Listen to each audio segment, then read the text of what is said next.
We had some fun prospect promotions this weekend. Let's discuss on Fantasy Baseball Today Express.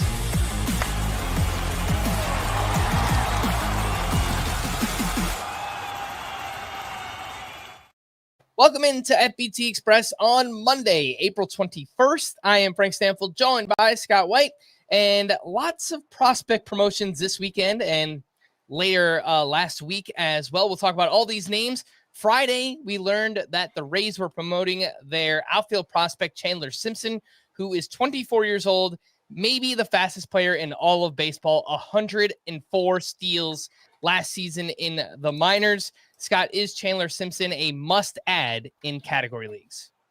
Yeah, I think that clarification is necessary in categories leagues because he did. There was this immediate surge of interest as soon as Simpson got called up, to the point that Jeff Passan was even dispensing fantasy advice, saying you got to pick him up everywhere. I don't think in points leagues you need to pick him up, though. It is worth noting, if everything works out for Simpson, if he clicks to the fullest extent, he will matter in points leagues too, just like Xavier Edwards matters in points leagues, because I think that is the outcome we're aiming here for Simpson. You mentioned the 104 steals, so yes, he can do that well. He also hit 355 in the minors last year, and we saw Xavier Edwards putting up similar batting averages when he was in AAA. It's a rare profile, though. You mentioned D. Gordon on the Full Length podcast as a guy who can excel as a batting average and base stealing standout with basically zero power. But D. Gordon was, 8 to 10 years ago. Go back further than that, you're talking about Michael Bourne. We got to go back further than that to like Juan Pierre. It's you don't see that slap hitting speedster profile work out much in fantasy. And then we already have Xavier Edwards, who we're not even totally sold on him. So far, so good in 2025, but there's still some reason for skepticism just because that profile so rarely works out. What I like about Simpson is that he knows exactly what he is. He doesn't try to wring any power out of his swing at all. At AAA last year, when he was hitting 355, he put the ball in the air just 17.2% of the time. He hit it the opposite way 38.2% of the time. So mostly going the opposite way, often on the ground. Just don't turn yourself into an easy out by putting the ball in the air. Let your legs do the work. And it worked for him, obviously, in the minors. Will it in the majors, where better defenders, better defensive positioning? Remains to be seen. And then also the Rays have to give him a chance. Now, 2 for 2 in terms of starting him. Once leadoff, which I'd like to see. Once ninth, which is more along the lines of what I'd expect to start out. But knowing the Rays, they could pull the plug very quickly. So I think in leagues 5 outfielder leagues where I was most in need of speed, you were seeing 15 to 20% of the people's budgets thrown at him. So that might be what you have to do if you really need the speed. But otherwise, you could do 8% of your budget, something like that. Like, yes, it could go really well, but there's a lot of downside risk too. And Simpson wasn't the only one promoted. According to Craig Mish, the Marlins are planning to promote their catcher prospect, Agustin Ramirez, at some point this week, who's got power and speed, which is very unique from the catcher position. Scott, would you say he's a must-add in all 2 catcher leagues? What about 1 catcher leagues? Yeah, definitely 2 catcher leagues. I'd probably put him about 15th at the position to start out, just behind Goodman, whose first name I'm blanking on now.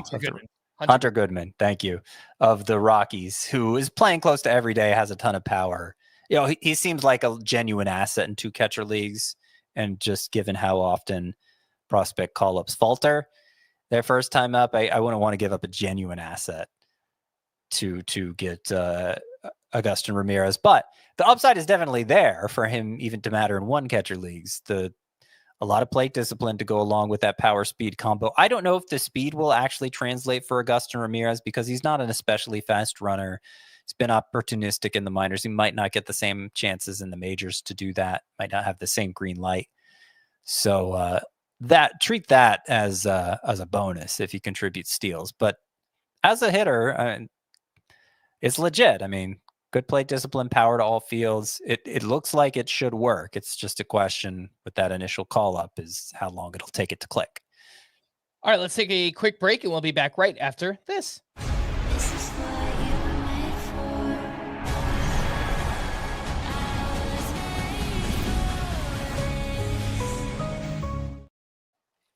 Welcome back into FBT Express. We're talking about some prospects that recently got promoted. And late last week, we learned that the Twins were calling up Luke Keshell. We just didn't know how much he would play and would they throw him out there right away. He started all 3 games this weekend. He had a couple hits. He had a stolen base on Friday as well. He's only 22% rostered on CBS, Scott. What size leagues do you think Luke Keshell should be added in? I think he probably needs to be added in most every league because it is a profile that would work for all formats. Obviously, those head-to-head leagues where you don't have a middle infield spot, you're talking about, just throwing a bid at like a $0-1 bid just to take a flyer on him. But I was encouraged that he started all 3 games for the Twins this weekend. Didn't hit the ball especially hard, even though he got on base, I believe, in every game. Average exit velocity 87.7, max of 101.5. Obviously a small sample for Luke Keshell there, but it's similar to what we were seeing in the minors. Not a lot of raw power, but he was productive because he elevated to his pull side. He got on base a ton. He was plenty opportunistic on the base paths last year in 103 games, /303, 420, 483, 15 steals, 23 homers. That's in just 103 games. So across the board type of production for Luke Keshell if he can get the optimal spray angle to get the most out of his power. Nothing else, though. It looks like looks like the Twins are giving him an honest chance. So I think for the upside, you should too. Would you rather add Luke Keshell or Brewers prospect Caleb Durbin, who got called up this weekend, and he started every game as well? Yeah, definitely Durbin. Definitely Keshell. Durbin mostly excelled by way of walks and stolen bases in the minors, so it could be useful in fantasy. But his power, the exit velocities like were even worse than Keshell, and wasn't able to optimize his swing to tap into power the same way Keshell was. So Durbin strikes me as the sort of player who could do great against minor league pitching where the velocity is lower and the defensive positioning isn't as good and there aren't as many strikes being thrown. But then when he gets up against major league pitchers, he could just get the bat knocked out of his hands. That's, by the way, a lot of times why we don't see that Chandler Simpson profile work out is because pitching and defense is just too good in the majors compared to the minors. So I worry about that happening with Durbin. We see that more and more. These kind of quadruple A types develop. But there's a chance he won't be, So I don't think the upside is huge for Durbin. I would leave him for the deeper leagues, but I'd keep an eye on him in all leagues.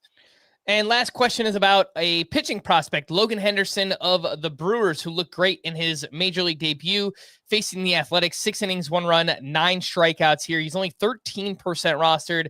Scott, were you looking to add Logan Henderson this weekend, and will he stick around in the Brewers rotation? So every format, I feel like you could use more pitching. And I feel like the pitching pool on the waiver wire has been plucked clean. I mean, it's slim pickings there at this point. So I am eager to pick up Logan Henderson in every league because, my goodness, there's a pitcher worth picking up. I'll note real quickly Landon Roop, of the Giants, who is still available in more than 60% of CBS leagues. I would go for him over Logan Henderson. But Henderson was a prospect who didn't appear on top 100 lists, but had great numbers last year at AAA. What stood out, or between a few different stops, ended at AAA. What stood out most was 11.5 K per 9 versus 1.7 walks per 9. So great strikeout to walk ratio there. It's mostly 2-pitch arsenal, fastball, changeup. Changeup is legitimately great. The fastball comes in at a low arm angle, and that's made it a swing and miss pitch in its own right. It certainly was in this first start with 9 strikeouts, even though it doesn't have a lot of velocity. So it's kind of reminiscent of Joe Ryan, who also didn't get a lot of prospect love coming up through the minors. Will it work in the long run for Henderson? Will he stick around long term for the Brewers? I think those are both fair questions. It looks like he's going to at least get another turn. And if it goes as well as this first turn, I imagine he will stick beyond that. All right. For more extensive fantasy baseball coverage, listen to our full-length podcast, Fantasy Baseball Today, on Spotify, Apple Podcasts, or anywhere else podcasts are found. Thanks for listening to Fantasy Baseball Today Express, and we will be back again tomorrow. Bye-bye.